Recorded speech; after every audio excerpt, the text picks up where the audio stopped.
Cameroon's parliament overwhelmingly approved a constitutional amendment to reintroduce the position of vice president, a measure the government says will ensure continuity, but which the opposition say will consolidate executive powers.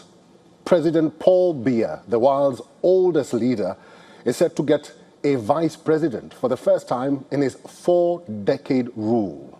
Here's a report.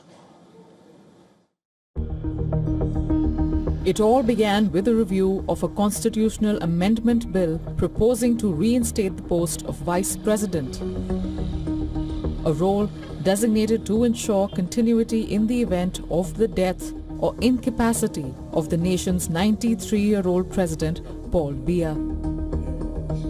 Cameroon's parliament overwhelmingly approved a constitutional amendment to reintroduce the position of vice president, a measure the government says will ensure continuity, but the opposition say will consolidate executive power. In a joint session of the ruling party-dominated National Assembly and Senate, lawmakers voted 200 to 18 in favor with 4 abstentions to pass the bill. The bill stipulates that the vice president will automatically assume the presidency if President Paul Biya dies, resigns or becomes incapacitated. The proposal follows a 2008 constitutional revision that removed presidential term limits, sparking nationwide protests that were met with a violent crackdown by security forces.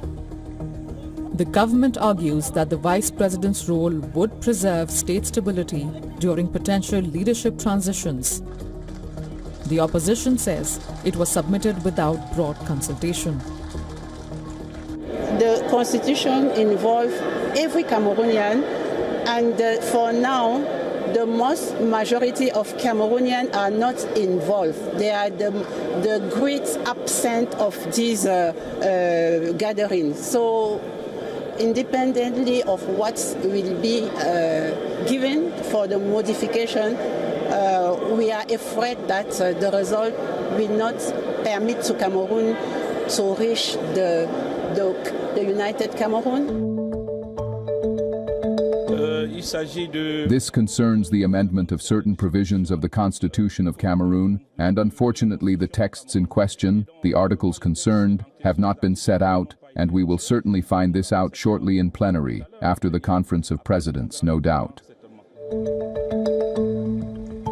Prior to the amendment, the Constitution designated the leader of the Senate to briefly take over in case the sitting president dies or is incapacitated. An election would then be held.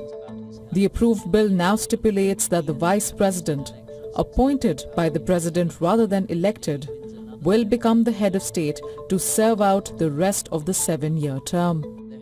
Over the 1980s, Cameroon's Paul Biya consolidated his position within the ruling elite and was a prominent figure in West African diplomacy under the President Ahmadou Ahidjo's regime. Biya's long time in power, which began in November 1982, has sparked a debate about his succession. Despite the move to reinstate the vice president position, the future of Cameroon beyond Biya remains uncertain. The president won an 8th term in power last October with 53.7% of the vote in an election that the opposition said was rigged. With the constitutional changes passed, national discussions are now dominated by speculation over the identity of the new vice president. Africa Bureau, WION World is One.